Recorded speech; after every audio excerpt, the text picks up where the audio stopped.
बिस्मिल्लाहिर्रहमानिर्रहीम। अस्सलाम वालेकुम students of class 9 and matric. आज हम अपनी मैथ्स बुक का चैप्टर नंबर 2 की एक्सरसाइज नंबर 2.2 सॉल्व करेंगे।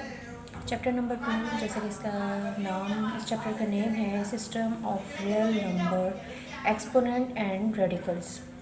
तो एक्सरसाइज नंबर 2.2 को सॉल्व करने से पहले हमें इसके कुछ रूल्स एंड लॉस को समझना होगा।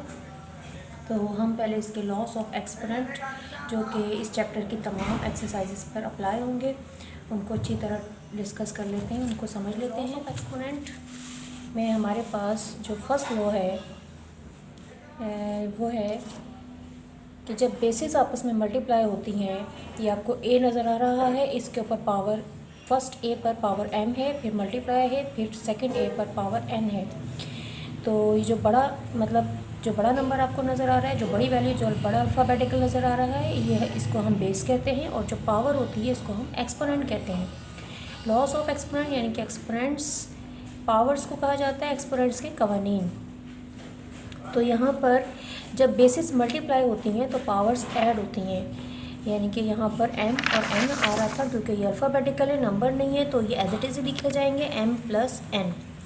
सेकेंड लॉ है हमारे पास कि जब बेसिस डिवाइड होती हैं तो पावर्स सब्ट्रैक्ट होती हैं। तो पहले हम इनको सेक्शंस की सूरत में लिख लेंगे, a⁻m अपॉन a⁻n।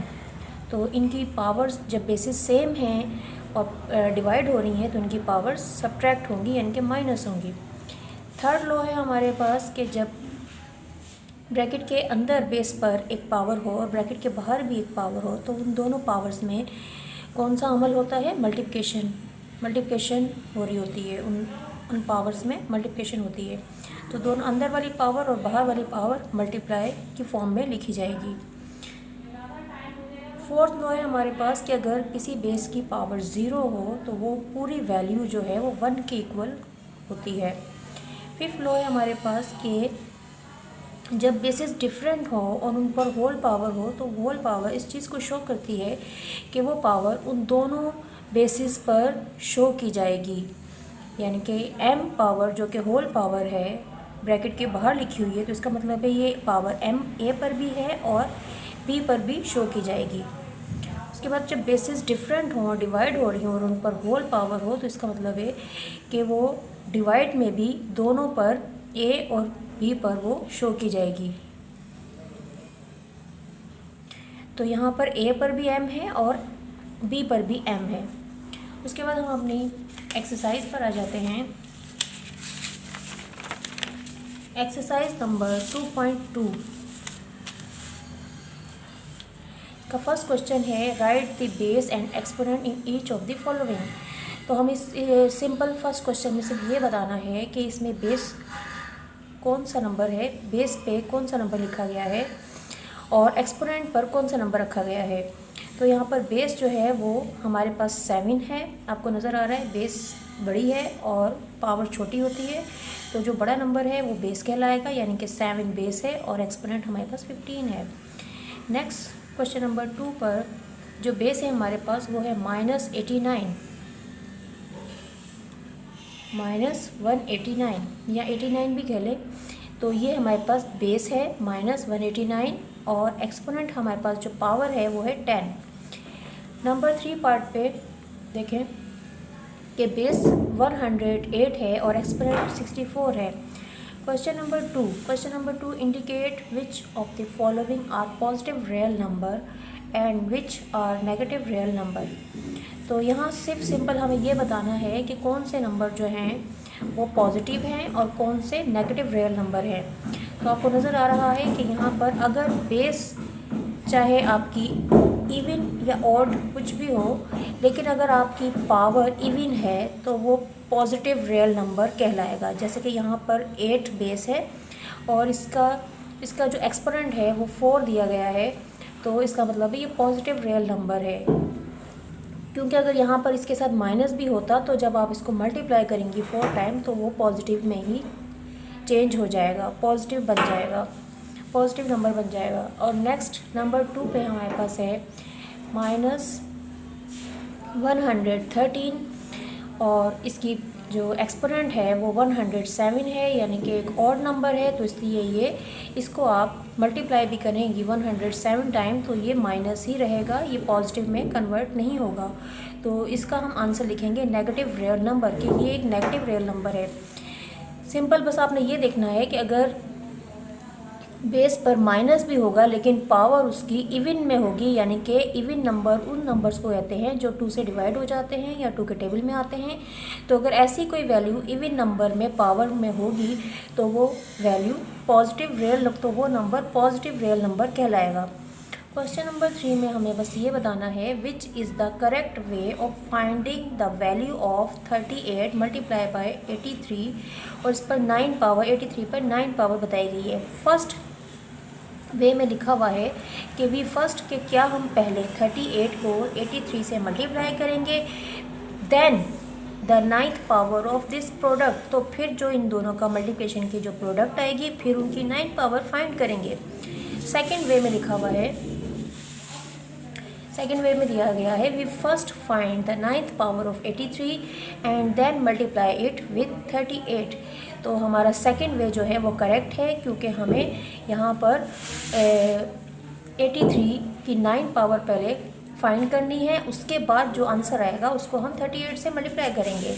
तो इसका मतलब है कि हमारा जो सेकेंड वे है वो करेक्ट है, तो हम यहाँ लिख देंगे second way is correct. Question number 4 से स्टार्ट हो रहा है सिंप्लीफिकेशन, हमने इनको सिंप्लीफाई करना है। तो हम कैसे सिंप्लीफाई करेंगे,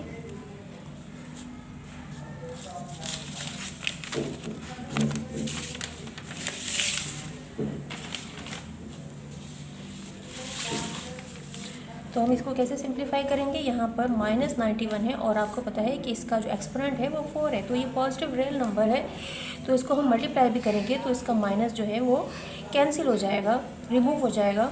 तो इसका आंसर हमारे पास आ जाएगा 91/4। ठीक है, तो पहले हम इस तरह क्वेश्चन रिपीट कर लेंगे और उसके बाद हम इसका आंसर इस तरह लिख देंगे कि इसकी पावर जो है 91 की 4 आ रही है और ये पॉजिटिव में कन्वर्ट हो जाएगा। अगर आप चाहें तो इसको 4 टाइम 91 को मल्टीप्लाई कर सकते हैं। इसके बाद हमारे पास ये क्वेश्चन नंबर 5 है। 5 में आप देख रहे हैं कि बेसिस सेम है, तो आपको पता है कि एक लॉ हमने पढ़ा था जिसमें बेसिस जो हैं वो सेम होती हैं और मल्टीप्लाई में होती हैं।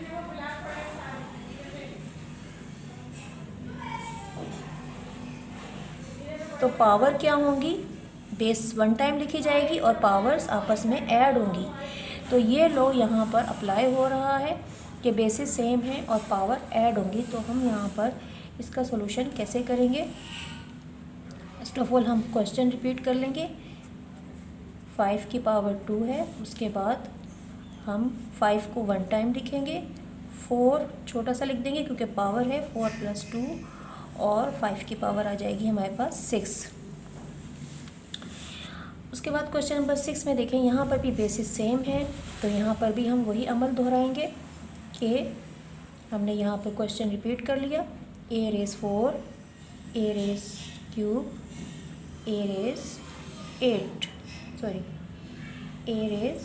a⁸ अब यहाँ पर भी बेसिस सेम है तो पावर ऐड हो जाएगी। हम a को 1 टाइम लिखेंगे और इसकी तमाम पावर्स को प्लस में शो कर देंगे और यहाँ पर पावर ऐड हो जाएंगी। तो पावर हमारे पास आ जाएगी, a की पावर आ जाएगी हमारे पास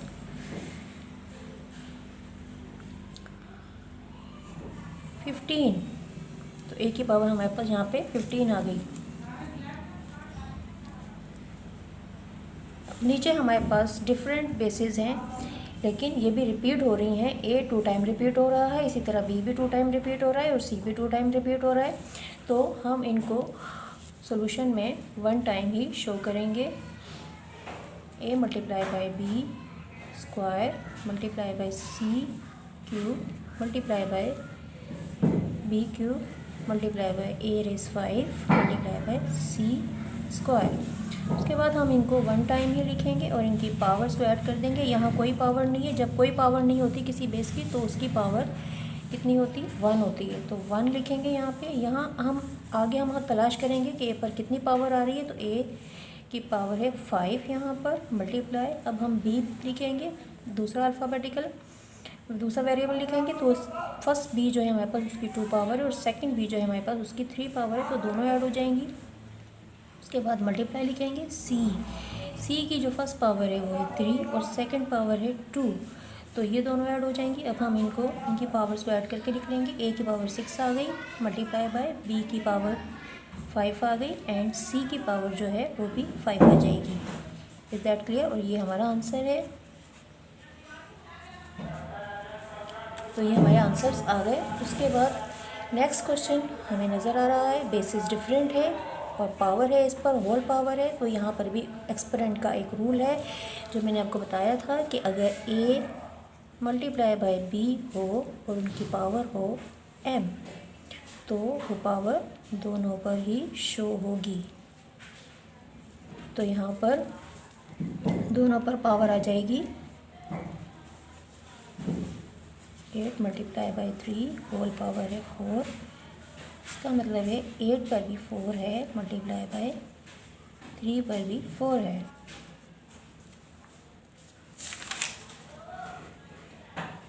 नेक्स्ट क्वेश्चन है क्वेश्चन नंबर 9, इसको हम सॉल्व कर लेते हैं।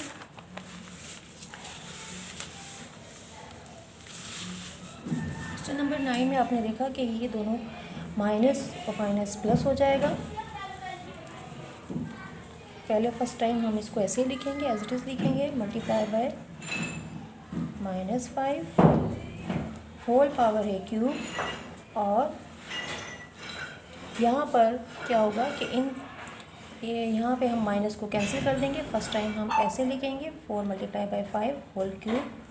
उसके बाद नेक्स्ट हम दोनों पे पावर शो कर देंगे, क्योंकि अगर होल पावर होती है, बेसिस डिफरेंट होती है, तो वो पावर दोनों पर ही होती है, दोनों पर ही शो होगी। यानी कि 4 पर भी आएगी वो पावर मल्टीप्लाई बाय 5 क्यूब। इसका ये आंसर आ गया।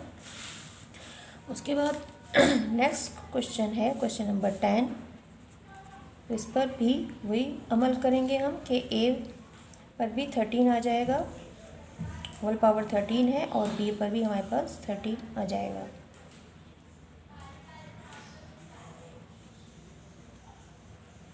तो ये इसका आंसर हो गया।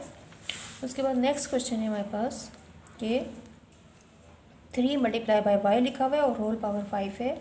तो यहाँ पर भी हम वही करेंगे कि दोनों पर 5 शो कर देंगे, 5 पावर शो कर देंगे। 3 पर भी हमारे पास 5 आ जाएगा मल्टीप्लाई बाय y पर भी 5 आ जाएगा। नेक्स्ट क्वेश्चन नंबर 12, हमारे पास जो बेसिस हैं वो है 3, 5 multiply by x and y। x और y भी मल्टीप्लाई ही हो रहे हैं, लेकिन इन दोनों पर भी 14 पावर आएगी।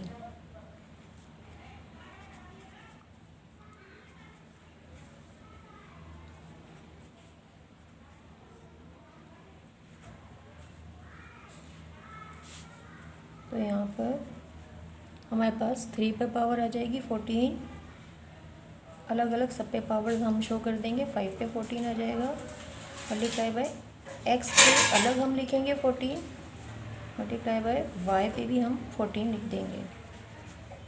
तो जब होल पावर हो तो अंदर जितनी भी बेसिस होती हैं उनके ऊपर वो पावर 1 बाय 1 शो होगी। ओके स्टूडेंट, आई होप आपको अच्छे से समझ में आ गया होगा।